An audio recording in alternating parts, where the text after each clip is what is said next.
ভালো আছিস? হয়তো নেই, জানি ভালো নেই।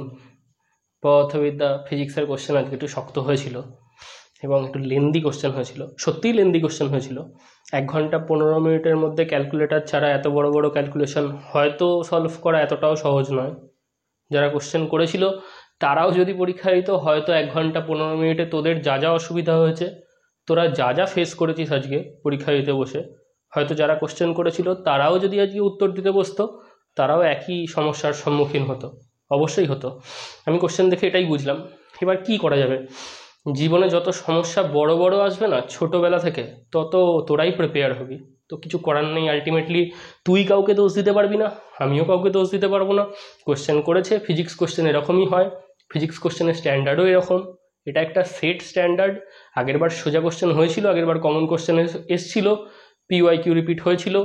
এবারে হওয়াটা সম্ভবও ছিল না এবং হয়ওনি। কোশ্চেন শক্ত হয়েছে।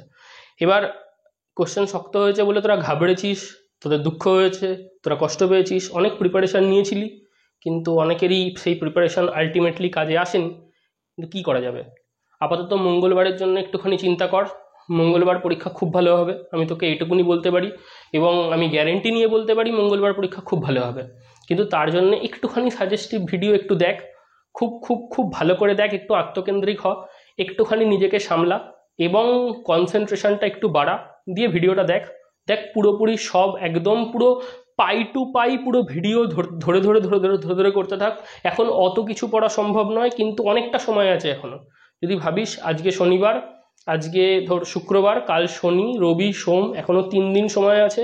3 দিনে সেমিস্টার 3 এর কেমিস্ট্রি সিলেবাস শেষ করা খুব একটা শক্ত নয়, সহজ।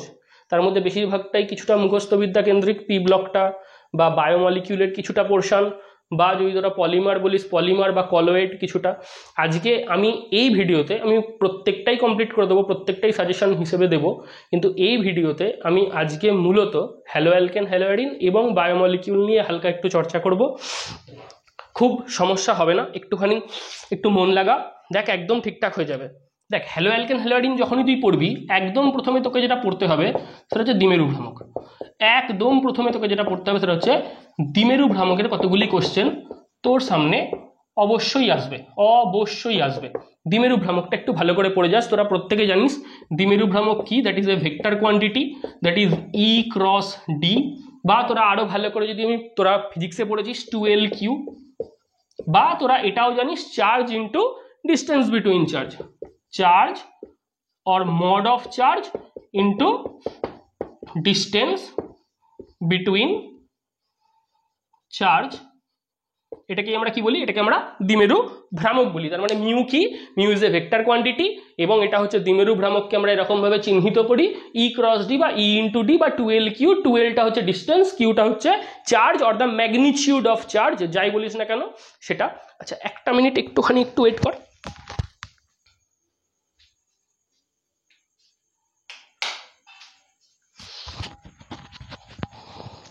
দেখ এবার বিষয়টা একটু বেশি স্পষ্ট হয়েছে, আলোটা জ্বালানো ছিল না।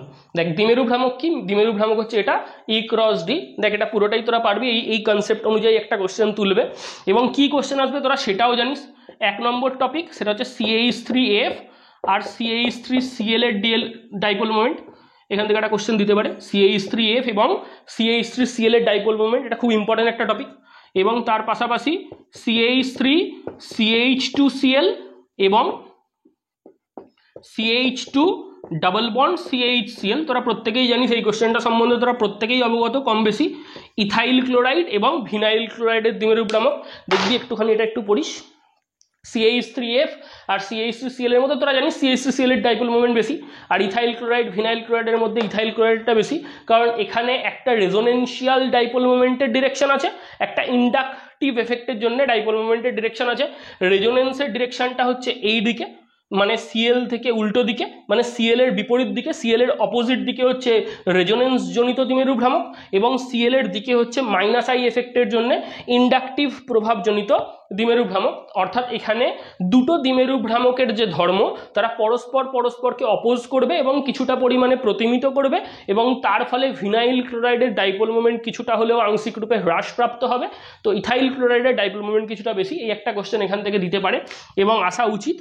আচ্ছা, এই কোশ্চেনটা তোরা হয়তো পড়েছিস, এটা হ্যালো অ্যাডিনের মধ্যে পড়ে, যদিও আমি এখানেই লিখছি, একই ব্যাপার, খুব একটা অসুবিধা হওয়ার নয়। দেখ ভালো করে, দেখ তোরা প্রত্যেকে পড়েছিস যে এটা কি ডাইক্লোরোবেনজিন, এটাও ডাইক্লোরোবেনজিন, এটাও ডাইক্লোরোবেনজিন, এটাও ডাইক্লোরোবেনজিন, প্রত্যেকে তোরা অবগত। এটা অর্থো ডাইক্লোরোবেনজিন, এটা মেটা ডাইক্লোরোবেনজিন, এটা প্যারা ডাইক্লোরোবেনজিন। তো অর্থো, মেটা, প্যারা এই তিনটে ডাইক্লোরোবেনজিনের একটা কোশ্চেন আসতে পারে। তো এর ক্ষেত্রে মিউনেটটা কাজ করে এই ডাইরেকশানে, এর ক্ষেত্রে এই ডাইরেকশানে, এবং এর ক্ষেত্রে তো মিউনেটের ভ্যালু 0 হয়ে যায়, তোরা প্রত্যেকেই জানিস। এক্ষেত্রে থিটার ভ্যালুটা 60 ডিগ্রি কাজ করে, ডাইহেড্রাল অ্যাঙ্গেল অনুযায়ী তোরা এই কোশ্চেনটাকে সলভ করতে পারিস, প্রত্যেকেই করবি। খুব সহজ একটা কোশ্চেনটা 11এও ছিল কেমিক্যাল বন্ডিং চ্যাপ্টারে ডাইপোল মোমেন্টে, যে এর ক্ষেত্রে থিটার ভ্যালুটা হচ্ছে 60 ডিগ্রি, এর ক্ষেত্রে থিটার ভ্যালুটা হচ্ছে 120 ডিগ্রি, এক্ষেত্রে থিটার ভ্যালুটা হচ্ছে 180 ডিগ্রি। যে সেই একটা তোরা সূত্র পড়েছিলি না, লব্ধি তোর যেটা বার করবার, root over of a square plus b square plus 2ab cos theta করে রুট করে, তো ওই কস থিটাতে থিটার জায়গায় এটার ক্ষেত্রে 60 বসাবি, এটার ক্ষেত্রে থিটার জায়গায় 120 বসাবি, এটার জায়গায় থিটায় 180 ডিগ্রি বসাবি, এর ক্ষেত্রে তোর কস 180 ডিগ্রি মাইনাস 1 বেরোবে, এটা কস 120 ডিগ্রি মাইনাস হাফ বেরোবে, এটা কস 60 ডিগ্রি শুধু হাফ বেরোবে। তো সেই অনুযায়ী করে দেখবি এটার ভ্যালুটা একটু বেশি আসবে, এটা তারপর এটা তারপর, এটা তো তোরা একবারে বলেই দিতে পারিস যে এর ক্ষেত্রে ডাইপোল মোমেন্টটা 0 হচ্ছে, কারণ দুটো ক্লোরিন পরস্পরকে বিপরীত অভিমুখে টানছে, অতএব এক্ষেত্রে এর টান এদিকে পরস্পরকে প্রতিমিত করে দিচ্ছে, নালিফাই করছে, মানে ডাইপোল মোমেন্টের ডাইরেকশন আসছে না, অতএব এটা 0 হচ্ছে। এটা তো তোরা পারবি। এইখান থেকে এই দ্বিমেরু ভ্রামক জনিত এই কোশ্চেনগুলো একটু করিস, এই কোশ্চেনগুলো ইম্পর্টেন্ট আছে। আচ্ছা, একটু করে পজ করিস, একটু করে এগুলোকে একটু টুকে নিস, এই কোশ্চেনগুলো খুব ইম্পর্টেন্ট। হ্যাঁ, আচ্ছা, একটা টপিক হচ্ছে দ্বিমেরু ভ্রামক, আমি মিটিয়ে দিয়েছি। দ্বিমেরু ভ্রামকের কোশ্চেন আসতে পারে, খুব খুব খুব মনোযোগ দিয়ে দেখিস একটু ভিডিওটা, এবং খুব খুব খুব সাবধানে পড়িস, কোনো চিন্তা নেই, নিশ্চিন্তে থাক, একদম খুব ভালো পরীক্ষা হবে। কিন্তু একটুখানি যখন এগুলো পড়বি, পড়তে একবার বইটা খোল, সে তুই ছায়া প্রকাশনী পড়, সাঁতরা পড়, যা খুশি পড়িস, কি স্যারদের নোট পড়, কোনো অসুবিধা নেই, তুই সেটা খোল দিয়ে একটু টপিকগুলো একটু করে দেখে নে, চোখের আন্দাজে দেখে নে, একবার করে যদি একটু ভুলে যেতে পারিস, ভুলে গেলে কোনো সমস্যা নেই, যত বেশি ভুলবি তত বেশি নতুন জিনিস মাথায় আসবে, ভুল কোনো অসুবিধা নেই, কিন্তু একবার করে দেখে মনে করে নে। ভুলে যখন গেছিস তখন তোরই দায়িত্ব সেটাকে মনে করে নেবো, একটা বার ছোট্ট করে মনে করে নে। তো প্রথম ডাইপোল মোমেন্টের টপিকের কোশ্চেন আমরা মিটিয়েছি। গ্রোভস মেথডটা একটু দেখে রাখিস, আমি তোকে একবারও বলছি না, একবারের জন্যও বলছি না তোদেরকে যে গ্রোভস মেথডটা তুই একদম পুরো একদম সুন্দর করে মেকানিজম করে দেখ, কোনো অসুবিধা নেই, করার দরকারও নেই। অনাদ্র জেডেনসিএল2 ভূমিকাটা একটু ভালো করে দেখে নিস, হ্যাঁ, যে অনাদ্র জেডেনসিএল2 কী কাজে লাগে একটুখানি দেখিস, খুব সহজ জিনিস এটা। আচ্ছা, গ্রোভস মেথড যদি দেখা হয়ে যায় তাহলে CH3 CH2OH, এইটা যেটা বলছি এটা একটুখানি ট্যাগলাইন বানিয়ে নিস, এটা খুব ইম্পর্টেন্ট, আসতে চলেছে হয়তো। PCl3 PCl5 SOCl2, এই তিনটে রিয়াকশানটা পড়িস, এটাকে ডার্জেন বিক্রিয়া বলে, তোরা আমার থেকে ভালো জানিস এগুলো, যেটাকে কি বলে, এটাকে ডার্জেন বিক্রিয়া বলে। এটা ক্লোরিনেশন বিক্রিয়ার কথা আমি বলছি, তিনটেতেই ক্লোরিনেশন হবে, একদম খুব সহজভাবে মনে রাখ এগুলো। তিনটে রিয়াকশনকেই আমরা কি রিয়াকশন বলবো, তিনটে রিয়াকশনই হচ্ছে তোদের ক্লোরিনেশন রিয়াকশন।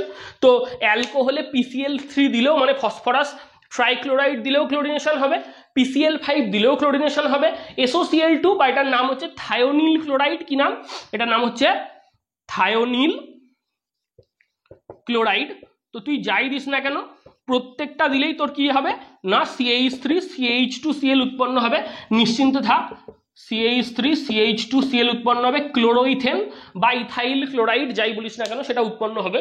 কিন্তু একটু পড়িস যে এর ক্ষেত্রে কি সাবসিডিয়ারি প্রোডাক্ট আসবে, এর ক্ষেত্রে কি সাবসিডিয়ারি প্রোডাক্ট আসবে, এর ক্ষেত্রে কি সাবসিডিয়ারি প্রোডাক্ট আসবে। এবং মুখ্যত রূপে আমি তোদেরকে যে জন্যে বলছি এই কথাটা, যে SOCl2 দিয়ে যখন তুই বিক্রিয়া করবি তখন সাবসিডিয়ারি প্রোডাক্ট বা গৌণ বিক্রিয়াজাত পদার্থ রূপে SO2 এবং HCl গ্যাস উৎপন্ন হবে। তুই দেখবি কখনো খেয়াল করে যে যদি SO2 এবং HCl গ্যাস উৎপন্ন হয় তাহলে তোরা একটা জিনিস খুব ভালো করে বুঝিস, যে গ্যাস ইভলিউশন হয়ে যায়, অর্থাৎ মিডিয়াম থেকে গৌণ বিক্রিয়াজাত পদার্থ রূপে যে SO2 এবং HCl উৎপন্ন হচ্ছে তারা প্রত্যেকেই গ্যাসীয়, তো তারা ইভলিউট করে মাধ্যম থেকে বেরিয়ে চলে যায়। যদি গ্যাস উৎপন্ন হয় তাহলে মাধ্যমের এনট্রপি বৃদ্ধিপ্রাপ্ত হয়, বিশৃঙ্খলতা বা র্যান্ডামনেস বাড়ে, এনট্রপি পজিটিভ হয়, ডেল্টা এস এর ভ্যালু পজিটিভ হয়, মানে তোরা প্রত্যেকে জানিস delta G = delta H - T delta S। তো ডেল্টা এস এর ভ্যালু পজিটিভ হলে টি ডেল্টা এস এর যে ভ্যালুটা সেটা নেগেটিভ হয়, তো ডেল্টা জি এর ভ্যালু অধিক পরিমাণ নেগেটিভ হওয়ার একটা সম্ভাবনা থাকে, অর্থাৎ গিবসের মুক্ত শক্তি যত বেশি পরিমাণে ঋণাত্মক হবে তত বেশি পরিমাণে সেটা স্বতঃস্ফূর্ত হওয়ার একটা পসিবিলিটি থাকে। তো এই জায়গাটা একটু পড়িস, এই জায়গাটা খুব ইম্পর্টেন্ট একটা জায়গা, ক্লোরিনেশন রিঅ্যাকশনের কনসেপ্টটা একটু পড়ে রাখিস। বুঝলাম, একটু পজ করিস, একটু করে দেখিস ভালো করে, একটু মনোযোগ দিয়ে একবার করে দেখ, একদম সুন্দর করে পড়, দেখ এক্ষুনি হয়ে যাবে, খুব খুব খুব বেশি সময় লাগবে না এগুলো পড়তে, খুব তাড়াতাড়ি হয়ে যাবে। তোর যদি অন্তত একটা বার মোটামুটি করে পড়া থাকে, মানে খুব ভালো নয় মোটামুটি পড়া থাকে, তুই একবার করে দেখ, পরীক্ষার আগে পুরোটা শেষ হয়ে যাবে। আচ্ছা, এবার তোরা প্রত্যেকে জানিস CH2 ডাবল বন্ড CH3 কি রে, এটা প্রোপিন, তো তোরা প্রত্যেকে জানিস তো যেটা প্রোপিন। আচ্ছা, এই দুটো কার্বনকে ভিনাইল কার্বন বলে, এই কার্বনটাকে অ্যালাইলিক কার্বন বলে, তাহলে আমরা এটাকে একটুখানি ভেঙে লিখতেই তো পারি CH2H করে। দেখ একটুখানি দেখ যে এই দুটো কার্বন ডাবল বন্ডেড কার্বন অ্যাটমকে ভিনাইল কার্বন বলে, ডাবল বন্ডেড কার্বন অ্যাটমের ঠিক পাশের আলফা কার্বনকে আমরা বলি অ্যালাইল কার্বন। তো সেই অ্যালাইল কার্বনের সাথে যে হাইড্রোজেনটা যুক্ত আছে তাকে আমরা অ্যালাইলিক হাইড্রোজেনও বলতে পারি। এই কার্বনটা অ্যালাইল কার্বন, এই কার্বন দুটো ভিনাইল কার্বন, আমি আর লিখছি না। তো এটা হচ্ছে আমাদের অ্যালাইলিক হাইড্রোজেন। তো এর মধ্যে NBS দিলে কি হবে, N ব্রোমোসাক্সিনামাইড দিলে কি হবে, আর SO2Cl2 মানে সালফিউরিল ক্লোরাইড দিলে কি হবে, একটু পড়ে রাখি সেই দুটো। এটা হচ্ছে অ্যালাইলিক ব্রোমিনেশন ঘটবে, এটা অ্যালাইলিক ক্লোরিনেশন ঘটবে। একটু পড়ে রাখিস যে নর্মাল ক্লোরিনেশনের জন্য, নর্মাল ক্লোরিনেশন যেটা, তার জন্য থায়োনিল ক্লোরাইড হচ্ছে সুইটেবল রিয়েজেন্ট, উপযুক্ত বিকারক, এবং অ্যালাইলিক ক্লোরিনেশনের জন্য SO2Cl2 দ্যাট মিনস সালফিউরিল ক্লোরাইড, এটা হচ্ছে একটা উপযুক্ত বিকারক। আর এটা তো তোরা জানিস প্রত্যেকেই NBS এই জিনিসটাকে এরকম দেখতে হয়। একটু স্ট্রাকচারটা পড়ে রাখিস, একটু পড়ে রাখিস কিন্তু স্ট্রাকচারটা, হ্যাঁ এই স্ট্রাকচারটা বাই এনি চান্স লিখতে দিয়ে দেয়। হ্যাঁ, এটা হচ্ছে আমাদের N ব্রোমো সাক্সিনামাইড, এটা তো তোরা জানিস, মনে রাখবি। হ্যাঁ, যে SOCl2 থায়োনিল ক্লোরাইড, SO2Cl2 কিন্তু সালফিউরিল ক্লোরাইড। তো এক্ষেত্রে তোরা একটা জিনিস দেখ, যেটা অ্যালাইলিক ব্রোমিনেশন হবে তাহলে কি হবে, CH2 ডাবল বন্ড CH2, ওই হাইড্রোজেনটার জায়গায় ব্রোমিন ঢুকবে। দেখ এই যে হাইড্রোজেনটা আছে, এই হাইড্রোজেনটার জায়গায় কে ঢুকবে, ব্রোমিন ঢুকবে, অর্থাৎ অ্যালাইলিক কার্বনে হাইড্রোজেন পরমাণুটি প্রতিস্থাপিত হবে এবং একটি ব্রোমিন পরমাণু এখানে প্রবেশ করবে, এন্টার হবে, প্রতিস্থাপন ঘটবে। আর এটার ক্ষেত্রে কি হবে, CH2 ডাবল বন্ড CH2Cl, মানে আমি তোকে এটা বলতে চাইছি, একটু দেখে নে যে NBS দিলে অ্যালাইলিক কার্বনের সাথে যুক্ত অ্যালাইলিক হাইড্রোজেন ব্রোমিন দ্বারা প্রতিস্থাপিত হয়েছে, SO2Cl2 দিলে অ্যালাইলিক কার্বনের সাথে যুক্ত অ্যালাইলিক হাইড্রোজেন Cl দ্বারা প্রতিস্থাপিত হয়েছে। এটা অ্যালাইলিক ক্লোরিনেশন, এটা অ্যালাইলিক ব্রোমিনেশন হয়েছে। আমি কিন্তু একটু তাড়াতাড়ি বলছি, তার জন্য আমি খুবই দুঃখিত, কিন্তু দুঃখ করে লাভ নেই, পড়াশোনা করো, একদম সুন্দর করে হয়ে যাবে। লাস্ট মোমেন্টে একটু তাড়াতাড়ি বলি। আর যারা তোরা ভাবছিস যে আমি একটু আস্তে বলছি, আমার মনে হচ্ছে আমি তাড়াতাড়ি বলছি, যদি তোরা ভাবিস আমি একটু আস্তে বলছি, একটুখানি স্পিডটা বাড়িয়ে নিবি, একটু গিয়ার আপ করে নিবি, একটু পজ করবি, একটু একটু করে নোট ডাউন করবি, একদম খাতা কলম নিয়ে একদম সুন্দর করে বস, একদম আজকে এক্ষুনি পড়ে দেবো, এক্ষুনি তুই ভিডিও দেখবি, এক্ষুনি তোর মুখস্থ হয়ে যাবে একদম সুন্দর রকমভাবে। আচ্ছা, এটা হলো SOCl2 কনসেপ্ট, হলো ক্লোরিনেশন, হলো ব্রোমিনেশন হলো। আচ্ছা, এটা একটু দেখ, CH3 C double bond OH, কি রে অ্যাসিটিক অ্যাসিড বা ইথানোইক অ্যাসিড, তো এটা CH3 C ডাবল OH মানে এটা হচ্ছে অ্যাসিটিক অ্যাসিড বা ইথানোইক অ্যাসিড। তুই বলবি স্যার এখানে AgOH দাও, AgOH দিলে কি হবে রে, CH3 C double O Ag হবে, সিলভার অ্যাসিটেট উৎপন্ন হবে। দেখ একটু দেখ, দেখ এই OH-টা H কে ধরে জল হয়ে বেরিয়ে যাবে, আর Ag-টা ঢুকবে, সিলভার অ্যাসিটেট উৎপন্ন হবে। এখানে Br2CCl4 দিয়ে রিফ্লাক্স করবি, রিফ্লাক্স মানে হচ্ছে সেকেন্ড আফটার সেকেন্ড, এগুলো সব বলেছি পড়ানোর সময় কখনো না কখনো। এটা কি Br2CCl4 দিয়ে রিফ্লাক্স করবি, that is second after second. কি ঘটবে, CCl4টা মিডিয়াম রূপে কাজ করবে, দুটো ব্রোমিন আছে, CH3 একটা ব্রোমিনকে ধরবে তাহলে CH3Br তৈরি হবে, Ag একটা ব্রোমিনকে ধরবে তাহলে AgBr তৈরি হবে, আর তোদের খুব পছন্দের কার্বন ডাই অক্সাইড গ্যাস ইভলিউট করবে। তোরাও বলবি আচ্ছা বুঝতে পেরেছি যে কার্বন ডাই অক্সাইড গ্যাস বেরিয়ে যাচ্ছে মানে ইভলিউশন অফ গ্যাস হচ্ছে, তার মানে সেই আবার পুরনো কাহিনী, এন্ট্রপি, গিভস ফ্রি এনার্জি, নেগেটিভ, স্বতঃস্ফূর্ততা বাড়ছে। খুব ভালো কথা, হেজিয়ে লাভ নেই। তো CH3Br আমরা পেয়ে গেছি, দ্যাট ইজ মিথাইল ব্রোমাইড। এটা কি, এটা হচ্ছে তোদের মিথাইল ব্রোমাইড বা ব্রোমোমিথেন অর্থাৎ হ্যালো অ্যালকেন। এখানেও আমরা প্রস্তুত করেছি, এটা হান্স ডিকার রিয়াকশন।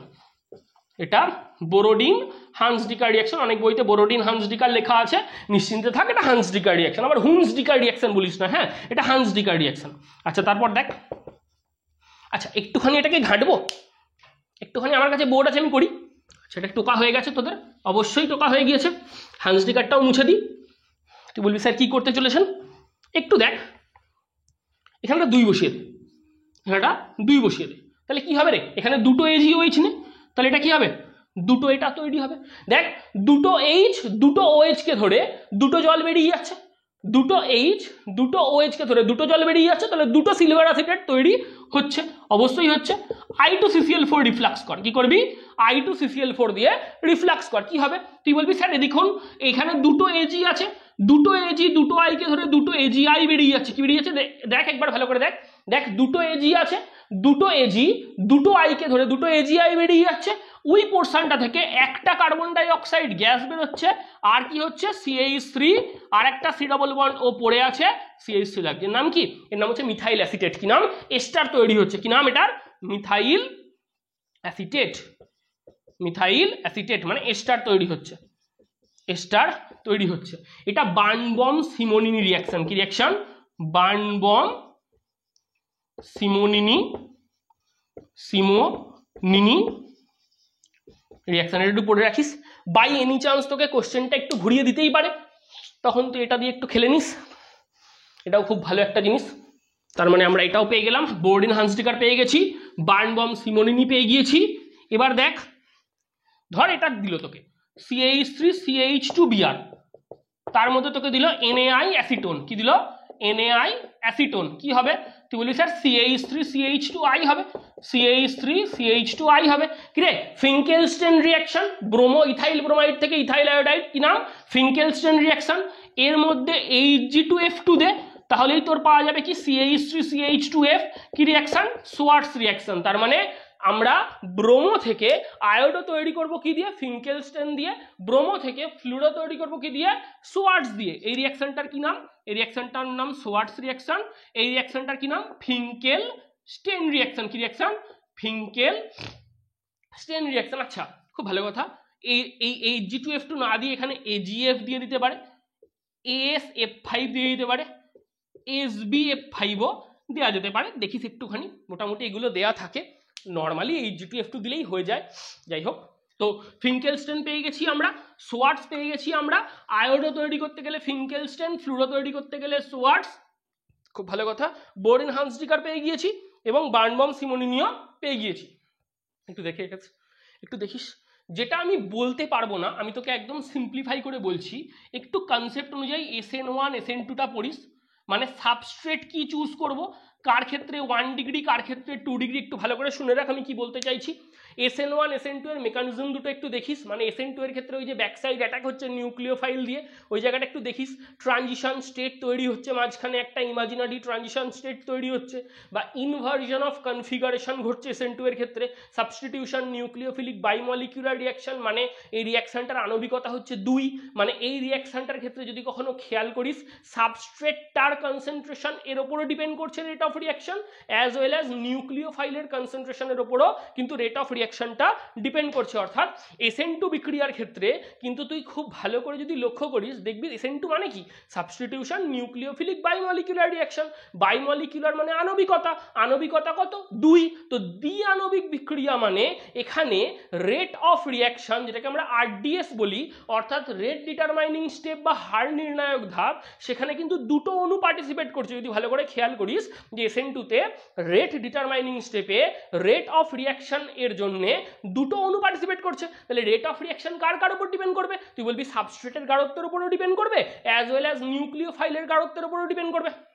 অবভিয়াসলি করাটা উচিত এবং করবেও, খুব সহজ করবে। তাহলে SN2 রিয়াকশন নিউক্লিওফাইলের গাঢ়ত্বের উপর ডিপেন্ড করে, অবভিয়াসলি করে, কিন্তু SN1 রিয়াকশন কি, সাবস্টিটিউশন নিউক্লিওফিলিক ইউনিমলিকুলার রিয়াকশন। তো ইউনিমলিকুলার রিয়াকশন মানে একাণবিক বিক্রিয়া, তার মানে রেট ডিটারমাইনিং স্টেপটা কিন্তু স্টেপ 1, ভালো করে যদি খেয়াল করিস তোরা দেখবি SN1 বিক্রিয়ায় কিন্তু রেট ডিটারমাইনিং স্টেপ কোনটা, স্টেপ 1, যেখানে কার্বোক্যাটায়ন তৈরি হয়, অর্থাৎ কার্বোক্যাটায়নের উৎপত্তির যে স্টেপটা সেটা হচ্ছে আমাদের rate determining step, slow step, এবং সেই স্টেপটাকেই আমরা মূলত ধরি কিসের জন্য? রেট অফ রিয়াকশন নির্ণয়ের জন্য, ক্যালকুলেশন করবার জন্য। তো ওই রেট অফ রিয়াকশনের সময় আমরা কতগুলো সাবস্ট্রেট পাবো? একটা। তখন আমরা কিন্তু নিউক্লিওফাইল পাবো না, অর্থাৎ নিউক্লিওফাইলের গাঢ়ত্বের ওপর সরাসরি SN2 বিক্রিয়া নির্ভরশীল হলেও আমরা কিন্তু একদম খুব স্পষ্টতভাবে লক্ষ্য করতে পারছি SN1 বিক্রিয়া কিন্তু নিউক্লিওফাইলের গাঢ়ত্বের ওপর কোনোভাবেই নির্ভর করে না, অর্থাৎ নিউক্লিওফাইলের গাঢ়ত্ব যা খুশি হয়ে যাক না কেন SN1 বিক্রিয়ার উপর কিন্তু সেটা প্রভাব বিস্তার করতে পারে না, মোটেই পারে না। তার মানে তুই যে খেয়াল কর, নিউক্লিওফাইল দিয়ে কিন্তু এই দুটো রিয়াকশনকে আমরা সেপারেট করতে পারছি। অ্যাজ ওয়েল অ্যাজ তুই দেখবি খেয়াল করে সাবস্টিটিউশন নিউক্লিওফিলিক বাইমলিকুলার রিয়াকশন SN2, এখানে কিন্তু ইনভার্সন অফ কনফিগারেশন ঘটে। অর্থাৎ যদি তোরা দেখিস কখনো ভালো করে যে আমরা যে সাবস্ট্রেটটার কথা বলছি বা রিয়াক্ট্যান্টের কথা বলছি সেটা ডি হলে প্রোডাক্টটা এল হয়ে যাবে, যদি রিয়াক্ট্যান্টটা এল হয় তাহলে প্রোডাক্টটা ডি হয়ে যাবে, অর্থাৎ যে কনফিগারেশন সেটা ইনভার্স হচ্ছে, আলোকীয়ভাবে সেটা যে অপটিক্যাল অ্যাক্টিভিটি সেটা চেঞ্জ করছে SN2 এর ক্ষেত্রে। SN1 এ কিন্তু আমরা রেসিমাইজেশন পাবো, অর্থাৎ 50% ডি আইজোমার 50% এল আইজোমার, অর্থাৎ আমরা পাবো যে 50% ডানাবর্তী যৌগ 50% বামাবর্তী যৌগ, অর্থাৎ সেক্ষেত্রে নেট অপটিক্যাল অ্যাক্টিভিটির ভ্যালু 0 হয়ে যাবে, নেট রোটেশনাল অ্যাঙ্গেলের ভ্যালু 0 হয়ে যাবে। রেসিমাইজেশনের কনসেপ্ট আমরা এখান থেকে একটা পেতে পারবো, কার ক্ষেত্রে?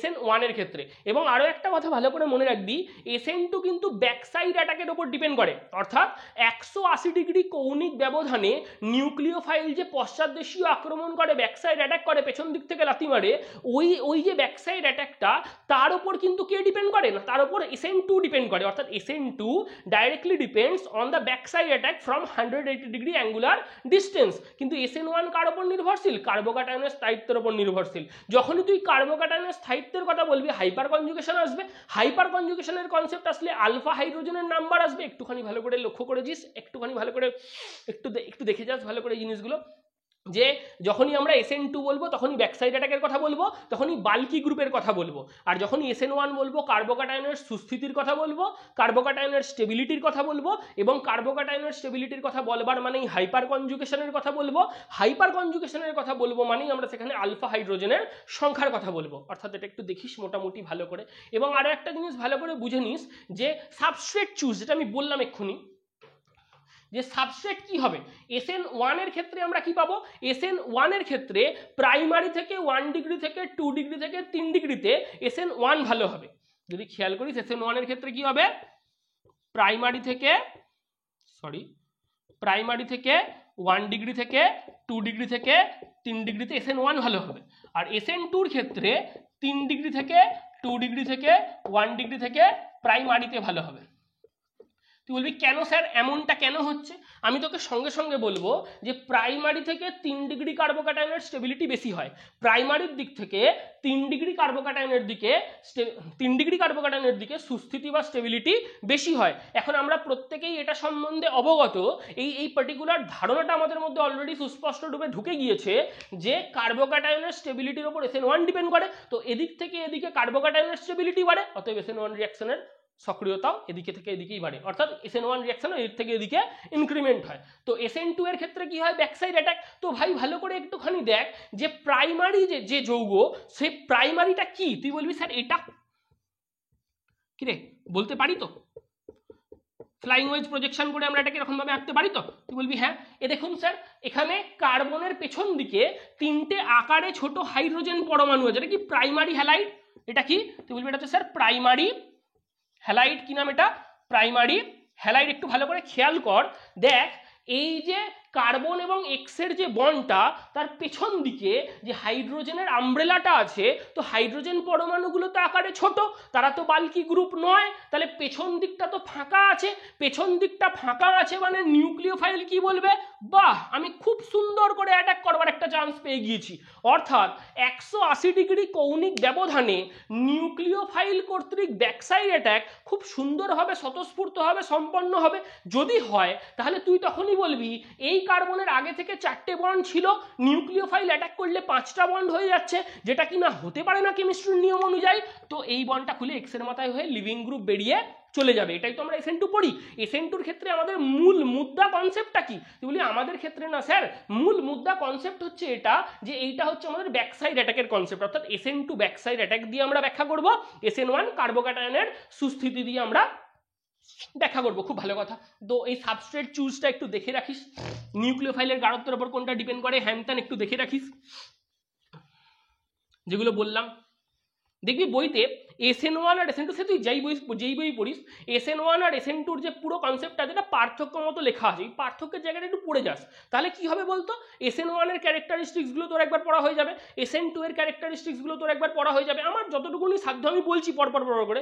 দেখ এই কার্বোক্যাটায়নের এই কনসেপ্টটা দিয়ে বললাম, একটু মেকানিজম দুটো একটু দেখিস, কোন ক্ষেত্রে কার্বোক্যাটায়ন কীরকমভাবে তৈরি হচ্ছে, কোন স্টেপে কার্বোক্যাটায়ন তৈরি হচ্ছে, ব্যাক সাইড অ্যাটাকটা কীরকমভাবে হচ্ছে, অপটিক্যালি কী হচ্ছে, কোথায় ইনভার্সন হচ্ছে, কোথায় রেসিমাইজেশন হচ্ছে, সাবস্ট্রেটগুলো কি করে চুজ করব, একটা পোলার প্রোটিক সলভেন্টে হয়, একটা পোলার অ্যাপ্রোটিক সলভেন্টে হয়, কোনটা কখন হয়, ডিএমএফ কি ডাইমিথাইল ফরমামাইড, ডিএমএসও কি ডাইমিথাইল সালফক্সাইড, অ্যাসিটোন কি, এরা কি পোলার অ্যাপ্রোটিক সলভেন্ট, এতে কি হয় পোলার প্রোটিক সলভেন্ট মানে জল, মিথানল, ইথানল, এগুলোতে কোন রিয়াকশন ভালো হয়, কেন হয়, একটু দেখিস এগুলো, সলভেন্ট চুজগুলো একটু দেখে রাখিস, বা এইগুলো একটু পড়িস।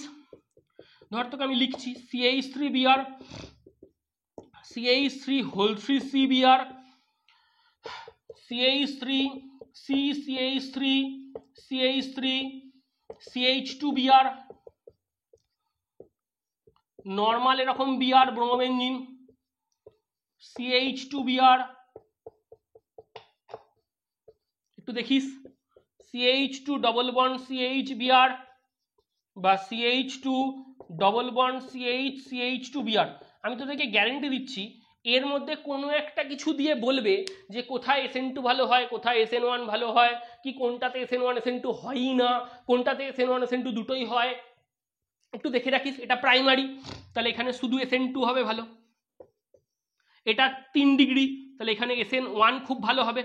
তুই বলবি হ্যাঁ কি রে এটা ভিনাইল, তো বলি হ্যাঁ দেখুন একটু একটা জিনিস ভালো করে দেখ, এই দুটো কার্বন কি ডাবল বন্ডেড কার্বন, অতএব এরা ভিনাইল কার্বন, ভিনাইল কার্বনের সাথে ব্রোমিন যুক্ত আছে, এটা ভিনাইল ব্রোমাইড। এই ভিনাইল ব্রোমাইডের ক্ষেত্রে কি হবে, তুই সঙ্গে সঙ্গে বলি ব্রোমিনে কি আছে, লোন পেয়ার ইলেকট্রন টুই করে ঘুরবে, এটাও টুই করে ঘুরে যাবে, কি রে রেজোনেন্স হচ্ছে তো। তাহলে কেমন দেখতে লাগছে, CH2 minus single bond CH double bond Br, Br এর মাথায় প্লাস, দেখ লিখতে পারি ব্রোমিন লোন পেয়ার ইলেকট্রন ছেড়েছে বলে ব্রোমিনের মাথায় প্লাস, এখানে একটা বন্ড ছিল দুটো ইলেকট্রন এসছে মানে ডাবল বন্ড, এই বন্ডটা ঘুরে এর মাথায় এসছে মানে মাইনাস, কি রে রেজোনেন্স হয়েছে তো।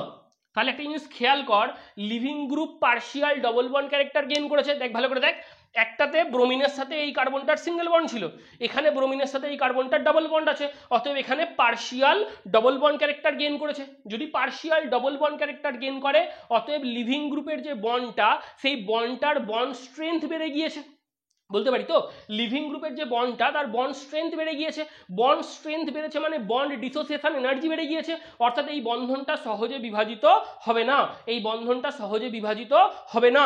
যদি এই বন্ধনটা সহজে বিভাজিত না হয়, তাহলে তুই সঙ্গে সঙ্গে বলবি যে আমরা এখান থেকে একটা কনসেপ্ট তুলতে পারলাম, CH2 ডবল বন্ড CHBr এটা সাবস্টিটিউশন রিয়াকশনে পার্টিসিপেট করে না, না তো SN2 তে করে, না তো SN1 এ করে, অর্থাৎ এটা প্রতিস্থাপন বিক্রিয়া, এটা প্রতিস্থাপনযোগ্য নয়, অর্থাৎ এটা বলতে পারি এটা হচ্ছে অ্যালাইলিক ব্রোমাইড। দেখ খেয়াল করে দেখ, এই দুটো কার্বন ভিনাইল, তাহলে পাশের আলফা কার্বনটা অ্যালাইল, তাহলে এটা হচ্ছে অ্যালাইলিক ব্রোমাইড। তুই বলবি এখান থেকে অ্যালাইলিক কার্বোক্যাটায়ন তৈরি হবে, অ্যালাইলিক কার্বোক্যাটায়ন রেজোনেন্সের দ্বারা স্টেবিলিটি গেইন করতে পারে, ভালো করে দেখ এটা কি অ্যালাইলিক ব্রোমাইড। একটু ওপরগুলো মুছি, একটু লিখতে লিখতে চ।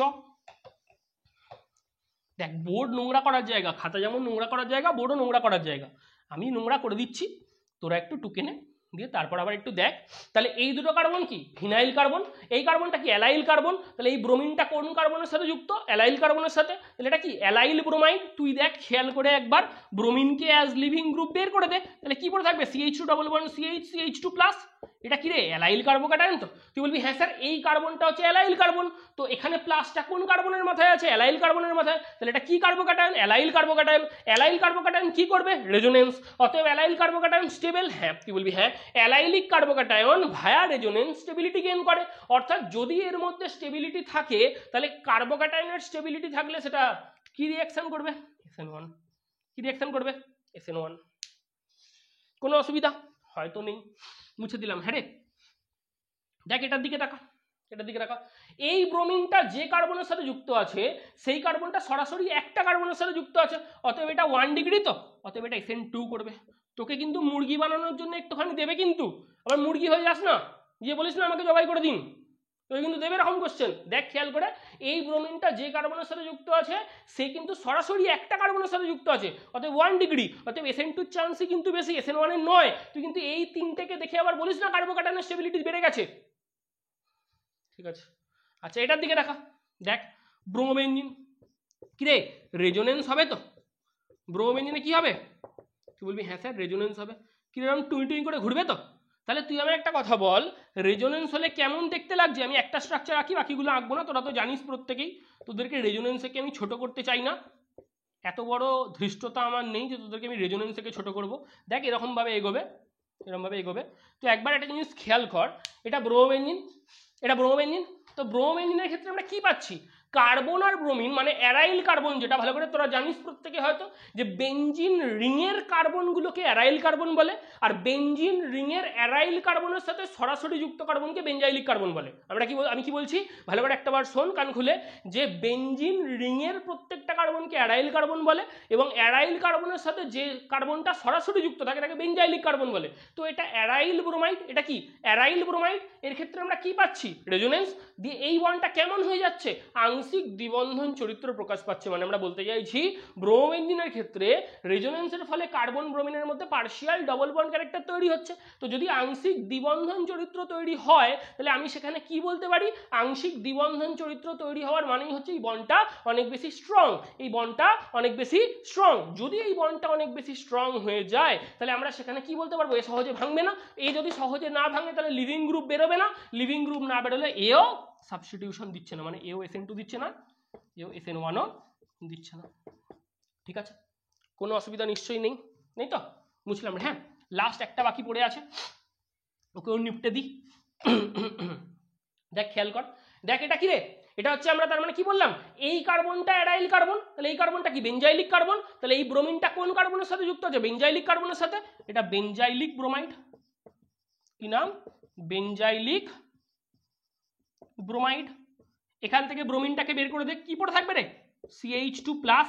কি রে এটা বেনজাইলিক কার্বোক্যাটায়ন, তো রেজোনেন্স হবে। দেখ ভালো করে খেয়াল কর, দেখ এখান থেকে এটা কি, এই কার্বনটা বেনজাইলিক কার্বন, তাহলে এই ব্রোমিনটা কোন কার্বনে যুক্ত আছে? বেনজাইলিক কার্বনে। তাহলে এটা বেনজাইলিক ব্রোমাইড, বেনজাইলিক ব্রোমাইড থেকে ব্রোমিন মাইনাসকে লিভিং গ্রুপ রূপে বের করে দে, কি পড়ে থাকবে? বেনজাইলিক কার্বোক্যাটায়ন। কারণ এই কার্বনটা কি বেনজাইলিক কার্বন, তো বেনজাইলিক কার্বনে ক্যাটায়ন আছে, বেনজাইলিক কার্বোক্যাটায়ন। তো এই বেনজাইলিক কার্বোক্যাটায়ন কি ঘটায়? রেজোনেন্স। তুই বলবি হ্যাঁ, এ দেখুন এরকম ভাবে রেজোনেন্স হবে। কি হবে তাহলে? কিরকম দেখতে লাগবে? এখানটা ডবল বন্ড CH2, এইখানটা প্লাস, তারপর এটা সরি দেখ, তারপর এটা এটা পরের স্টেপে এটা ঘুরবে। আমি আর করছি না, এদিকে এগোবে এগোবে। তাহলে বেনজাইলিক কার্বোক্যাটায়নে কি ঘটাচ্ছে? রেজোনেন্স। তুই বলবি স্যার বেনজাইলিক কার্বোক্যাটায়নে যদি রেজোনেন্স ঘটায় তাহলে এখানেও রেজোনেন্সের দ্বারা স্টেবিলিটি বাড়ছে, অর্থাৎ এও কোন রিঅ্যাকশনে পার্টিসিপেট করবে? SN1। কার্বোক্যাটায়নের স্টেবিলিটি মানেই SN1। একটু দেখে রাখি সেগুলো, ঠিক আছে? এগোই। আমি কিন্তু সাজেশন দেওয়ার পাশাপাশি কনসেপ্ট তোদের সামনে ব্যাখ্যা করছি। এমন নয় যে আমি শুধু সাজেশন দিচ্ছি, আমি শুধু তোকে কোশ্চেন ডিসকাস করছি কি না, কিন্তু এটা মাথায় ঢুকিয়ে রাখবি। আমি কিন্তু টপিকও ডিসকাস করে দিচ্ছি, একটু ভালো করে দেখিস। মানে এর ভেতর থেকে যদি কোনো কোশ্চেন একটু ঘুরিয়েও দেয় তখনও কিন্তু এগুলো পারা উচিত। খুব ভালো করে দেখবি কিন্তু ভিডিওটা, খুব লম্বা হবে না, আমি তোকে কথা দিচ্ছি। খুব বড় ভিডিও আমি বানিয়ে দেবো না তোদের সামনে, কিন্তু একটু লেন্দি হবে, খুব লেন্দি না হলেও একটু লেন্দি হবে। জীবনে সব সময় না একদম খারাপ, একদম প্রতিকূল অবস্থার কথা মাথায় রাখবি, যে আমাকে একদম খুব খারাপ সিচুয়েশনে পড়তে হবে। এমন ভাববি না যে পরীক্ষাটা খুব সোজা, তাহলে তো জীবনে কখনোই তুই খুব খারাপ সমস্যার সামনে দাঁড়াতে পারবি না। তুই যদি সবসময় ভেবে নিস যে সবসময় পরীক্ষা সোজা হবে, সবসময় পরীক্ষা সোজা হবে, জীবনটা তো একটা পরীক্ষারই মতো। তো তুই যদি আজকেই সব থেকে জটিল সমস্যার সামনে দাঁড়াতে ভয় পাস, তুই এর পরবর্তী ক্ষেত্রে কি করে গিয়ে জটিল সমস্যার সামনে দাঁড়াবি? তো ফেস কর প্রত্যেকটা সমস্যা, প্রত্যেকটা প্রবলেমকে ফেস কর, এবং জিততে পারিস। হারবি জিতবি সেটা কোনো বড় কথা নয়, হারলে শিখবি, জিতলে আনন্দ পাবি। বেশি দিন আনন্দ পাবি না, বেশি দিন আনন্দ পেলে উড়বি, উড়লে অহংকার আসবে, আবার পড়বি।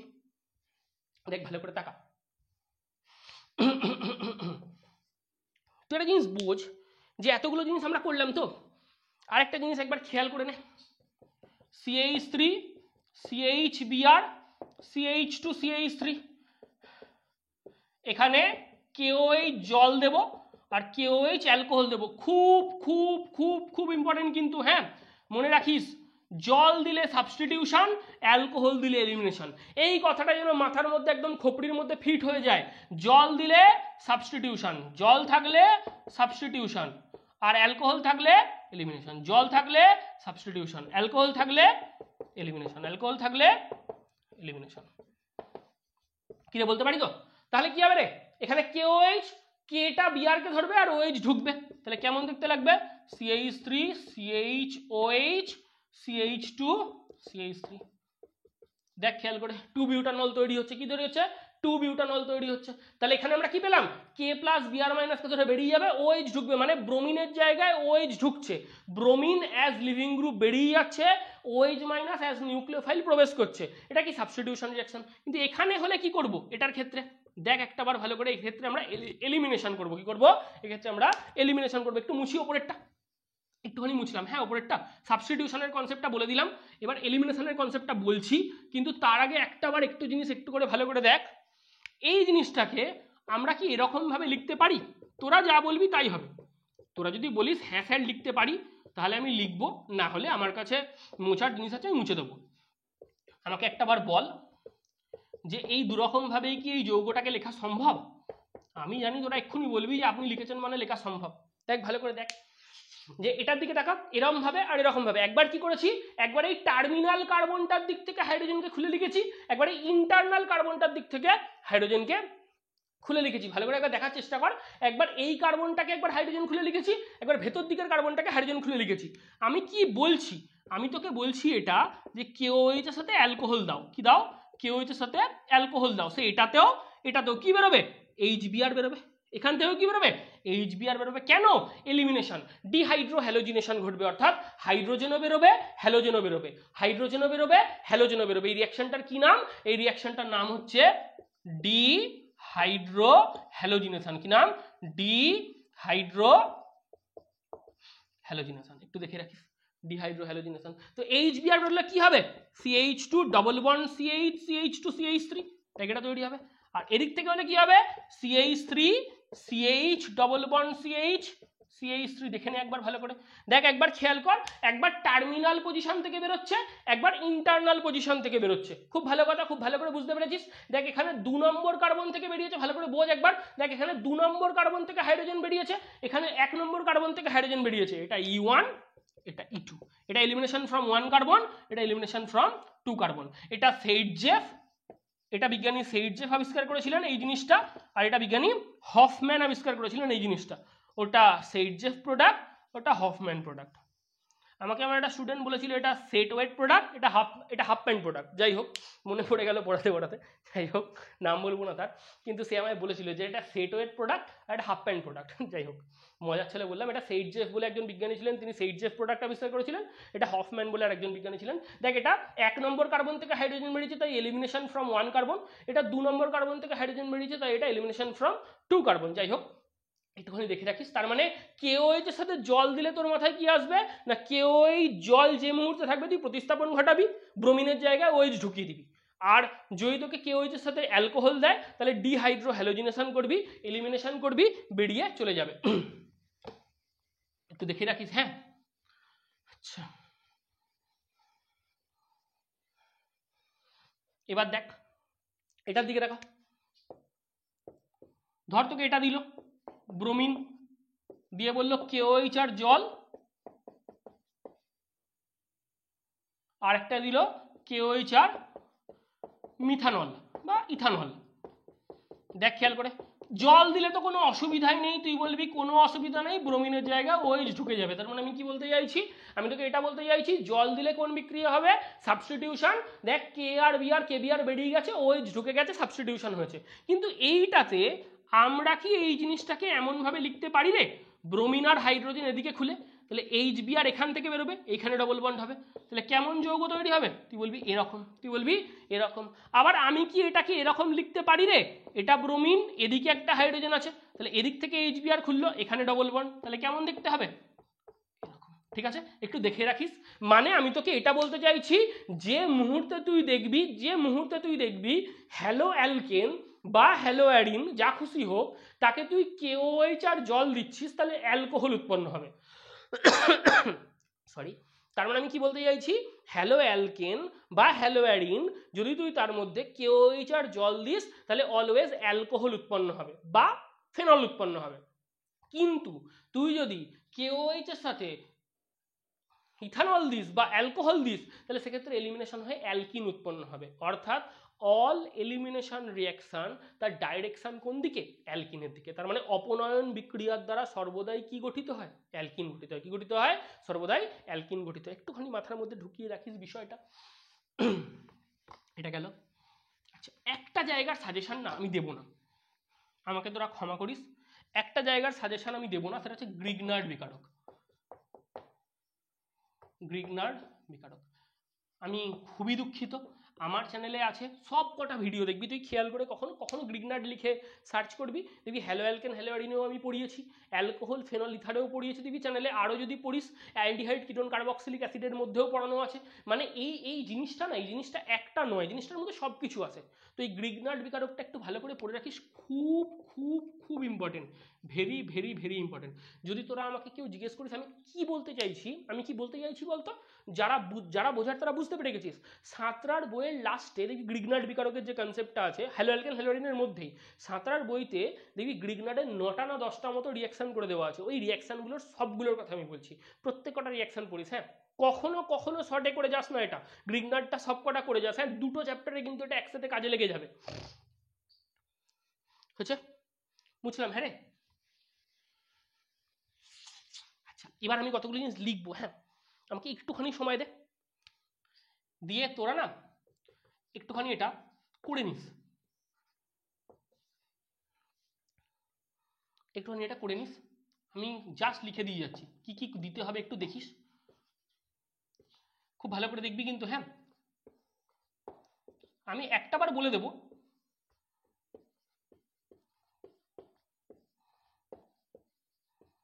আমার যতদূর মনে পড়ছে আমি পুরোটাই বলে দিচ্ছি, তবু একবার একটুখানি এগুলো একটু করিস। হ্যাঁ, সব তোর মাথায় দেখি সবকিছু ক্লিয়ার হয়ে যাবে একদম।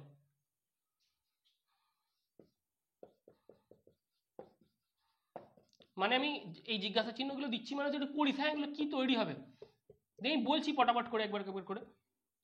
একটু টোক, আমার সাথে সাথে একটু টোক। আচ্ছা, এখানে CH3CN উৎপন্ন হবে তো, এই CH3CNটাকে একটু দেখে নিস। এই KCN আছে দেখ, KBr বেরিয়ে যাবে, CN ঢুকবে, CH3CN এর মধ্যে থেকে 3-4টে রিয়াকশন আবার দিয়ে দেয় মাঝে মাঝে। ডাইলিউটেড অ্যাসিড দিলে কি হবে, কনসেন্ট্রেটেড অ্যাসিড দিলে কি হবে, এগুলো কিন্তু খুব ইম্পর্টেন্ট কোশ্চেন। হ্যাঁ রে, একটু করিস। LiAlH4 দিলে কি হবে, প্রত্যেকটা রিয়াকশন, প্রত্যেক কটা রিয়াকশন একবার বাড়িতে ভালো করে একটুখানি, একটু সময় আছে তাড়াতাড়ি হয়ে যাবে, পটাপট পটাপট করে এরকমভাবে দিলে কি হবে তোর তাড়াতাড়ি হয়ে যায়। KCN দিলে CN ঢুকবে, AgCN দিলে NC ঢুকবে, NaNO2 দিলে NO2 ঢুকবে, AgNO2 দিলে ONO ঢুকবে। অ্যাম্বিডেন্টেড নিউক্লিওফাইল যাদের একের অধিক বা দুটি নিউক্লিওফিলিক সেন্টার রয়েছে, KCN দিলে, KCN মনে রাখবি, হ্যাঁ KCN NaCN দিলে সোজাটা ঢুকবে, AgCN দিলে উল্টো ঢুকবে, KNO2 NaNO2 দিলে সোজা ঢুকবে, Ag দিলে উল্টো ঢুকবে। ঠিক আছে, পারফেক্ট আছে, একটু দেখে রাখিস, দেখবি এগুলো এগুলো একটুখানি তাড়াতাড়ি হয়ে যাবে। আর আর আর আর আর সেরকম কিছু নেই। আচ্ছা, CH3Br থেকে CH3MgBr তৈরি করবি, কি করে করবি পারবি? আচ্ছা, একটু ছোটো করে দিই, হ্যাঁ তাহলে একটু তলার দিকে টেনে রিয়াকশানগুলো লেখা যাবে। CH3MgBr তৈরি করবি, Mg ড্রাই ইথার দিবি তাহলেই হয়ে যাবে। আচ্ছা, এর মধ্যে এই গ্রিগনারটা লেখার পরে না আমি বলে দিচ্ছি পরপর কতগুলো, এর মধ্যে জল দিবি, কীভাবে লিখবি, এর মধ্যে কার্বন ডাই অক্সাইড দিবি, দিয়ে H3O+ দিবি, লিখবি কি হবে এগুলো একটু করিস কিন্তু। হ্যাঁ, এর মধ্যে ফর্মালডিহাইড দিবি, H3O+ দিবি, কি হবে সব বইয়ের মতো করে দেওয়া আছে, এমন নয় যে আমি নতুন কিছু বলছি, তোরা সবাই পারবি, আমি জাস্ট সাজেশন আকারে বলে দিচ্ছি। CH3COH, H3O+, অ্যাসিটালডিহাইড দিয়ে করবি, দেখবি কি হবে। আচ্ছা, প্রত্যেকটা জিজ্ঞাসা চিহ্ন দেখ, CH3COCH3 দিবি মানে অ্যাসিটোন দিবি বা প্রোপান 2 দিবি, H3O+ দিবি, কি হবে প্রত্যেকটা বইতে করে দেওয়া আছে, একবার একবার করে দেখে নে, যতগুলো যা যা বলছি আমি একটু একটু করে দেখে রাখ, এগুলো খুব সোজা রে, এগুলো পারবি। তাহলে CH3 এটা।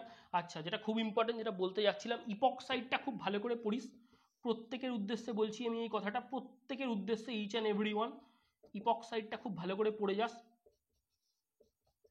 ইপক্সাইড আসার চান্স খুব আছে কিন্তু, হ্যাঁ ইপক্সাইড আসার চান্স খুব আছে, এগুলো একটু দেখে রাখিস।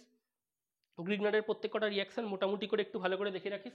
দেখে না একবার পটাপট করে বলে দেবো, দেখ একবার দেখ। এটা বোরোডিন হান্সডিকার হবে, এটা বার্নবম সিমোনিনি হবে, কেসিএন এজিসিএন এনএন2 এগুলো তো পারবি। এটা কেসিএন দিলে CH3CN, এজিসিএন দিলে CH3NC, এটা দিলে CH3NO2, এটা দিলে CH3ONO, NAI acetone, CH3I, Hg2F2, CH3F, এটা ফিনকেলস্টোন, এটা সোয়ার্টস, এগুলো পারবি। এগুলো গ্রিগনারের প্রত্যেক কটা রিয়াকশন একবার করে গ্রিগনারের রিয়াকশনগুলো দেখে রাখিস। এরা CH3CN, ডাইলিউটেড অ্যাসিড দিলে CH3COOH, কনসেন্ট্রেটেড অ্যাসিড দিলে CH3CONH2, অ্যামাইড তৈরি হবে। LiLH4 দিলে CH3CH2NH2, একটু দেখে রাখিস, মুছলাম। হ্যাঁ একটু পজ করিস, একটুখানি দেখে নিস, লিখে নিস, এগুলো সব পারবি, এগুলো খুব ইম্পর্টেন্ট কিন্তু। হ্যাঁ পটাপট আজকে রাত্রির মধ্যে পড়ে নিবি এগুলো। আচ্ছা এত হলো, এবার দেখ HC�11CH এক, NaNH2 1 মোল, CH3Br 1 মোল, CH3Br 1 মোল, তখন কি হবে এটা একটু পড়িস। আর সেম কনসেপ্টে NaNH2 2 মোল, NaNH2 2 মোল, CH3Br ও 2 মোল। এটার ক্ষেত্রে কি হবে এটা একটু পড়িস, এখানে ওই অ্যালকাইনের কার্বন সংখ্যা বৃদ্ধির কনসেপ্টটা আসছে, একটু ভালো করে পড়ে রাখিস, এগুলো খুব সোজা, এগুলো খুব ইম্পর্টেন্টও আছে। আচ্ছা আর এটা বলবার, এই যে অ্যাসিটিলিন যখনই লিখলাম না, আমার মাথার মধ্যে একটা কনসেপ্ট একদম গিজগিজ করছে। CHI3 থেকে এটা কি করে তৈরি করবি সেটাই তোরা পড়েছিলি রে, 6টা এজি চূর্ণ দিতে হয়, সেই এজি চূর্ণের কনসেপ্টটা দেখবি, এই রিয়াকশনটা তোরা পড়েছিলি। দেখ আমি একবার দেখিয়ে দিচ্ছি, দেখ একবার দেখ, CHI3 কিরেটা আয়োডোফর্ম তো, 6টা এজি দে, আর এদিকেও একবার এরকমভাবে ভেঙে লিখে নে II CH, তাহলে 6টা এজি 6টা আইকে ধরে বেরিয়ে যাবে, 6টা এজি 6টা আইকে ধরে 6টা এজিআই বেরিয়ে যাবে, HC এদিক দিয়ে 3টে বন্ড ভেঙেছিল, এদিক দিয়ে 3টে বন্ড ভেঙেছিল, মাঝে অ্যাসিটিলিন উৎপন্ন হবে। এটা খুব ইম্পর্টেন্ট একটা কোশ্চেন, এই কোশ্চেনটা খুব আসে। হ্যাঁ একটু দেখে রাখিস, বুঝলাম প্রত্যেক কটা, প্রত্যেকটা কিন্তু ভালো করে দেখবি, এগুলো খুব ইম্পর্টেন্ট, খুব খুব খুব খুব ইম্পর্টেন্ট, এগুলো কিন্তু তাড়াতাড়ি হয়ে যাবে। আচ্ছা এইগুলো একটু দেখে রাখিস। হ্যাঁ CHCl3, তাতে O2 দিলাম কি হবে, CHCl3 একটু দেখে রেখিস। HNO3 দিলাম কি হবে, ঠিক আছে, CHCl3 NaOH আর জল দিলাম কি হবে, একটু দেখে রাখিস এগুলো। প্রথমটা তো খুব ইম্পর্টেন্ট, এটা COCl2 হবে, ফসজিন, তোরা পড়েছিস প্রত্যেকে, কার্বনিল ক্লোরাইড বা ফসজিন উৎপন্ন হবে, কি উৎপন্ন হবে, কার্বনিল ক্লোরাইড বা ফসজিন উৎপন্ন হবে। এটা CCl3NO2 উৎপন্ন হবে, এটা হচ্ছে কাঁদানে গ্যাস, এটা কি হচ্ছে টিয়ার গ্যাস বা কাঁদানে গ্যাস উৎপন্ন হবে, ঠিক আছে। 111 ট্রাইক্লোরো যে নাইট্রোমিথেন, 111 ট্রাইক্লোরো নাইট্রোমিথেন, যেটা NaOH জল দিয়ে যদি করি সেই রিয়াকশনটা, এই রিয়াকশনটা খুব ইম্পর্টেন্ট, ফর্মিক অ্যাসিড উৎপন্ন হয়। এগুলো সব শর্ট টাইপের কোশ্চেন, এগুলো দিদায় মাঝে মাঝে, হ্যাঁ করে যাস কিন্তু, ভুংচাং করে দিস না।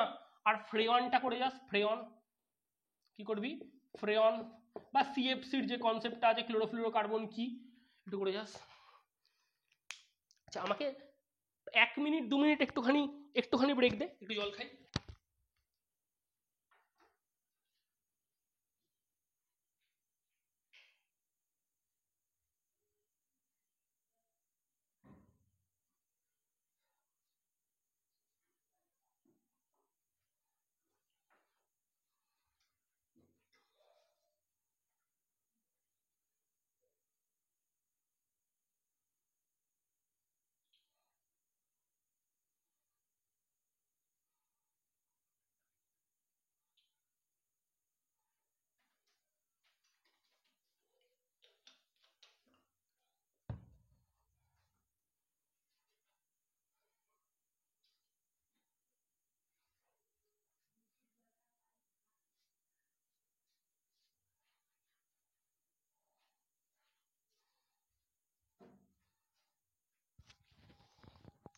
চলে এসেছি, দাঁড়া, একদম ঠিকঠাক আছে,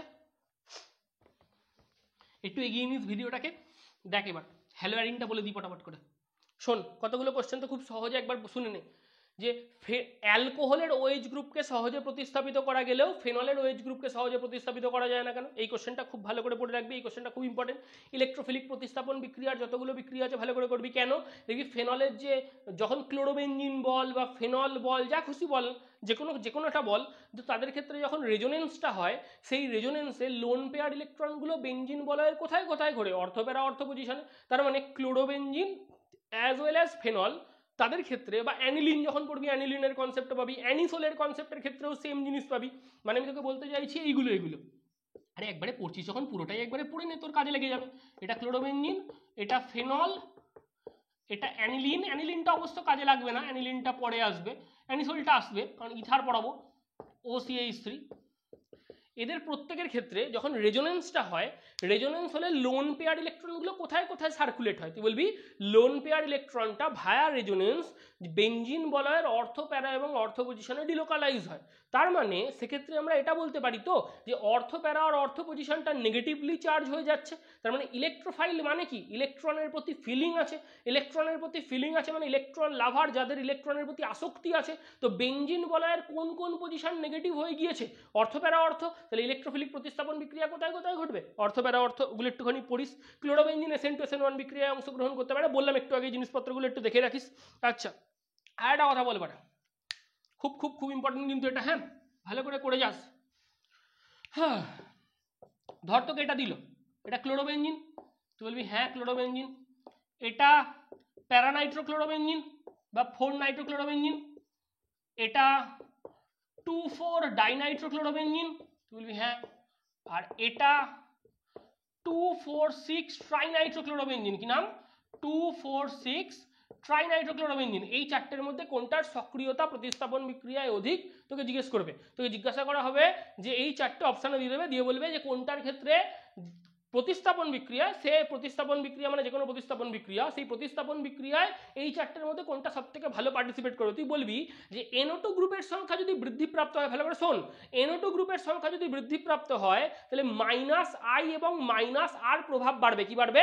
minus inductive effect as well as minus resonancial effect বা মাইনাস মেজোমেরিক এফেক্ট, তার পরিমাণটা বৃদ্ধিপ্রাপ্ত হবে। যদি বৃদ্ধিপ্রাপ্ত হয় তাহলে ভালো করে শুনে রাখ যে এর ক্ষেত্রে, ভালো করে শুনবি, এর ক্ষেত্রে কটা NO2 গ্রুপ আছে? 3টে। দেখ, এদিক থেকে এদিকে NO2 গ্রুপের সংখ্যা বাড়ছে, এদিক থেকে এদিকে NO2 গ্রুপের সংখ্যা বাড়ছে। NO2 গ্রুপের সংখ্যা বাড়লে -I এবং -R প্রভাব সম্পন্ন গ্রুপের সংখ্যা বাড়বে। তাহলে সে বেঞ্জিন বলয়ের দিক থেকে ইলেকট্রন ঘনত্বকে নিজের দিকে via inductive effect as well as via resonancial effect টানবে, পুল করবে। তার মানে আমি তোকে এটা বলতে চাইছি যে NO2 গ্রুপ -I প্রভাব এবং -R প্রভাবের দ্বারা বেঞ্জিন বলয় থেকে ইলেকট্রন ঘনত্বকে নিজের দিকে আকর্ষণ করবে। তো টান আলটিমেটলি কোন বন্ডটায় পড়বে? এই বন্ডটায়। যদি এই বন্ডটায় টান পড়ে, CCl বন্ধনে যখনই টান পড়বে তখন CCl বন্ধনটা পোলার হয়ে যাবে। ভালো করে বোঝ যে এই তিনটে NO2 গ্রুপ, এই তিনটে NO2 গ্রুপ টানছে, এই তিনটে NO2 গ্রুপ টানছে। তুই বলবি হ্যাঁ টানুক, কি সমস্যা আছে? তাহলে আলটিমেটলি টান কোনখানটায় পড়ছে রে? এইখানটাতে। তাহলে এই বন্ধনটা কেমন হয়ে যাচ্ছে? পোলার। এই বন্ধনটা কেমন হয়ে যাচ্ছে? ধ্রুবীয়। এই বন্ধনটা কেমন হয়ে যাচ্ছে? দুর্বল। তাহলে এই বন্ধনটা সহজে খুলে যাচ্ছে। বন্ধন সহজে খুলে যাচ্ছে মানে লিভিং গ্রুপ বেরোচ্ছে। লিভিং গ্রুপ বেরোচ্ছে মানে কোনো একটা নিউক্লিওফাইল, কোনো একটা ইলেকট্রোফাইল এসে ঢুকবে, অর্থাৎ প্রতিস্থাপন বিক্রিয়া সহজ হবে। মানে এই বন্ডটা সহজে ভাঙছে, অর্থাৎ লিভিং গ্রুপের বন্ধনটি সহজে বিভাজিত হচ্ছে। লিভিং গ্রুপের বন্ড সহজে ভাঙছে মানে লিভিং গ্রুপ বেরোচ্ছে, অতএব প্রতিস্থাপন বিক্রিয়া স্পন্টেনিয়াসলি ইজিলি ঘটবে। এটা কোশ্চেন, এই কোশ্চেনটা খুব ইম্পর্টেন্ট, খুব খুব আসে এরকম টাইপের একটা কোশ্চেন। দেখবি তোরা পড়েছিস যে ডাউ প্রসেস যখন পড়েছিস, তোরা পড়েছিস যে একটা 350 ডিগ্রি সেন্টিগ্রেডে হয়, একটা 170-এ হয়, একটা 95-এ হয়, একটা রুম টেম্পারেচারে হয়। কেন? এটাও একটা সেমি কোশ্চেন, আমি একটু ঘুরিয়ে বললাম। আচ্ছা, খুব ভালো কথা। এবার দেখে রাখ, ধর ক্লোরোবেনজিন দিল তোকে, দিয়ে বললো Cl2FeCl3 কি তৈরি হবে? Br2FeBr3 কি তৈরি হবে? কনসেন্ট্রেটেড HNO3 কি তৈরি হবে? কনসেন্ট্রেটেড H2SO4 কি তৈরি হবে? CH3Cl অনাদ্র AlCl3 কি তৈরি হবে? CH3COCl অনাদ্র AlCl3 অনাদ্র আছে, হ্যাঁ, কি তৈরি হবে? ইলেকট্রোফিলিক প্রতিস্থাপন বিক্রিয়া ঘটবে, অর্থ প্যারা পজিশনে ঢুকবে, এখানে ক্লোরিনেশন হবে অর্থ প্যারা পজিশনে, এখানে ব্রোমিনেশন হবে অর্থ প্যারা পজিশনে, এখানে নাইট্রেশন হবে অর্থ প্যারা পজিশনে, এখানে সালফোনেশন হবে অর্থ প্যারা পজিশনে, এখানে ফিডেলক্রাফট অ্যালকাইলেশন হবে অর্থ প্যারা পজিশনে, এখানে ফিডেলক্রাফট অ্যাসিটাইলেশন হবে অর্থ প্যারা বা অ্যাসাইলেশন হবে অর্থ প্যারা পজিশনে। মানে এই দুটো ফিডেলক্রাফট বিক্রিয়া অনাদ্র AlCl3 আছে বলে এখানে অ্যালকিল গ্রুপ ঢুকছে, তাই এটা ফিডেলক্রাফট অ্যালকাইলেশন, এখানে অ্যাসিটাইল গ্রুপ ঢুকছে, তাই এটা ফিডেলক্রাফট অ্যাসিটাইলেশন, এটা সালফোনেশন, এটা নাইট্রেশন, এটা ব্রোমিনেশন, এটা ক্লোরিনেশন। একটু লিখে নে, একটু লিখে নে, নিশ্চয়ই হয়ে গেছে লেখা, বুঝলাম। হ্যাঁ, এরপর দেখ আর কি হতে পারে। ডায়াজো সল্টের রিয়াকশনগুলো খুব ইম্পর্টেন্ট। ধর N2Cl দিয়ে দিল, CuCl HCl, CuBr HBr, প্রায় শেষ করে ফেলেছি, আরেকটা স্লাইড হয়তো লিখবো। CuBr HBr, Cu dust HCl, Cu dust HBr, ঠিক আছে, HBF4 hit, HBF4 hit, Ki hit করে রাখিস। ক্রে সল্ট দিলে স্যান্ডমায়ার, গুঁড়ো দিলে গ্যাটারম্যান, বলেছিলাম তোরে, সল্ট দিলে স্যান্ডমায়ার, গুঁড়ো দিলে গ্যাটারম্যান। CuCl HCl কপারের সল্ট স্যান্ডমায়ার, CuBr HBr কপারের সল্ট স্যান্ডমায়ার, Cu ডাস্ট HCl গুঁড়ো গ্যাটারম্যান, Cu ডাস্ট HBr গুঁড়ো গ্যাটারম্যান। তার মানে এই দুটো গ্যাটারম্যান, এই দুটো স্যান্ডমায়ার। তো CuCl HCl দিলে ক্লোরোবেনজিন, CuBr HBr দিলে ব্রোমোবেনজিন, Cu ডাস্ট HCl দিলে ক্লোরোবেনজিন, Cu ডাস্ট HBr দিলে ব্রোমোবেনজিন। এটা সিম্যান বিক্রিয়া ফ্লুরোবেনজিন, এটা আয়োডোবেনজিন, এটা আয়োডোবেনজিন করে রাখিস। খুব খুব খুব খুব খুব ইম্পর্টেন্ট কিন্তু। হ্যাঁ,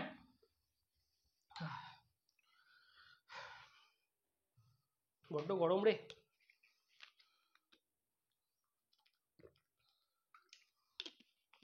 বড্ডই গরম। ভালো করে পড়বি কিন্তু, একদম সুন্দর করে, খুব সুন্দর করে পড়বি। এবার দেখ, ধর বেনজোইক অ্যাসিড দিল, সেমই জিনিস, বুঝলি তো, বোরোডিন হান্সডিকারেরই মতো, সেই বোরোডিন হান্সডিকারই দিচ্ছি। ওটা অ্যাসিটিক অ্যাসিডে দিয়েছিলাম, এটা কিসে দিচ্ছি, বেনজোইক অ্যাসিডে দিচ্ছি। সেম কনসেপ্ট, বার্নবম সিমোনিন রিঅ্যাকশন দিয়েছিলাম তোরে, ওটা অ্যাসিটিক অ্যাসিডে দিচ্ছি, এটা বেনজোইক অ্যাসিডে দিলাম। একটু করে রাখিস এগুলো, এটা ইম্পর্টেন্ট আছে। ক্লোরোবেনজিনে NaNH2 লিকুইড অ্যামোনিয়া, এই রিঅ্যাকশনটা একটু পড়ে রাখিস। কি হবে, কিছুই হবে না, NH2 ঢুকবে এখান থেকে, সহজ জিনিস, করে রাখিস, এগুলো একটু করিস। আর যে তিনটে রিঅ্যাকশন বলবো, 3-4টে রিঅ্যাকশন, সেই রিঅ্যাকশন 3-4টে খুব খুব খুব ইম্পর্টেন্ট, আমি রিঅ্যাকশন আকারেই লিখছি। ব্রোমোবেনজিন C2H5Br Na ইথার, মানে ড্রাই ইথার, এটা একটু করিস। ব্রোমোবেনজিন দুটো Na ড্রাই ইথার, কি হবে, এটাও কি হবে, আয়োডোবেনজিন 2Cu, কি হবে, করিস একটু এই তিনটে, কিছুই না। এটা উর্জফিটিক, এটা ফিটিক, এটা উলম্যান, করে রাখিস। হ্যাঁ, এটা উর্জফিটিক, এটা ফিটিক, এটা উলম্যান, কিছুই না। দেখ ভালো করে দেখ, দুটো এনে নিবি এখান থেকে, দুটো এনে, সরি এখানে তো দুটো লেখাই আছে, তাহলে দেখ খেয়াল করে কি হবে, দুটো এনে দুটো বিআরকে ধরে দুটো এনে বিআর বেরিয়ে যাবে, বেঞ্জিনের সাথে C2H5 লাগবে, ইথাইল বেঞ্জিন কি তৈরি হবে, বেঞ্জিনের সাথে C2H5 লাগবে, ইথাইল বেঞ্জিন। এখানে তো তোরা জানিস প্রত্যেকেই বাইফিনাইল তৈরি হবে। দেখ দুটো এনে দুটো বিআরকে ধরে এনে বিআর বেরিয়ে যাবে, বাইফিনাইল তৈরি হবে, এখানেও বাইফিনাইলই তৈরি হবে। তুই হ্যাঁ স্যার, এখানেও বাইফিনাইলই তৈরি হবে, কেন, দুটো সিউ দুটো আইকে ধরে দুটো CY বেরিয়ে যাবে, এটা উলম্যান বিক্রিয়া, এটা ফিটিক বিক্রিয়া, এটা উর্জফিটিক বিক্রিয়া। আর যদি সবকিছু পড়া হয়ে গিয়ে থাকে, তাহলে last but not the least, very very very very very important reaction, যেটা পরীক্ষায় এসে গেছে। আমি যদি বলিস যে কোনটা পরীক্ষায় এসে গেছে, এর মধ্যে এইটা হয়তো পরীক্ষাতে এসে গেছে, আমার যতদূর মনে হচ্ছে এটা পরীক্ষায় এবার এরা দিয়েছে। এটা কি হবে, কনসেন্ট্রেটেড H2SO4 দিলে মানে ডিইডির বিক্রিয়াটা, ডিইডি তৈরি হবে। দেখে নিবি এখান থেকে HO বেরিয়ে যাচ্ছে, আর বাকিটা পড়ে আছে, এখান থেকে ডিইডি উৎপন্ন হবে, লিখে নিস। 1-1-1 ট্রাইক্লোরো, 2-2 বিস, 4 ক্লোরোফিনাইল ইথেন, 1-1-1 ট্রাইক্লোরো, টু টু বিস 4 ক্লোরোফিনাইল ইথেন ডিইটির বিক্রিয়া। এই হচ্ছে তোদের হ্যালো অ্যালকেন ও হ্যালোরিন। আমি এই ভিডিওটা শুধু হ্যালো অ্যালকেন হ্যালোরিনের উপর বানালাম, এর পরেরটা আমি পটাপট দিচ্ছি, প্রত্যেকটা সাবজেক্ট ওয়াইজ, প্রত্যেকটা টপিক ওয়াইজ আমি প্রত্যেকটা ভিডিও দিচ্ছি পটাপট করে। এটা হ্যালো অ্যালকেন হ্যালোরিনের পটাপট দেখ, একটু 2x স্পিডে একটু জুম করে 2x স্পিডে একটু স্পিডটাকে গিয়ার আপ করে নে, অ্যাক্সিলারেট করে নি, ওই স্পিডে দেখ, একবার করে দেখ, বইটা পড়ে, একবার দেখ বইটা পড়, তো দেখ পুরোটা হয়ে যাবে। তো আজকের মতো এই ভিডিওটার জন্য আমি বলছি এখন আপাতত টাটা, একদম সুন্দর করে খুব ভালো করে পড়। জয় হিন্দ।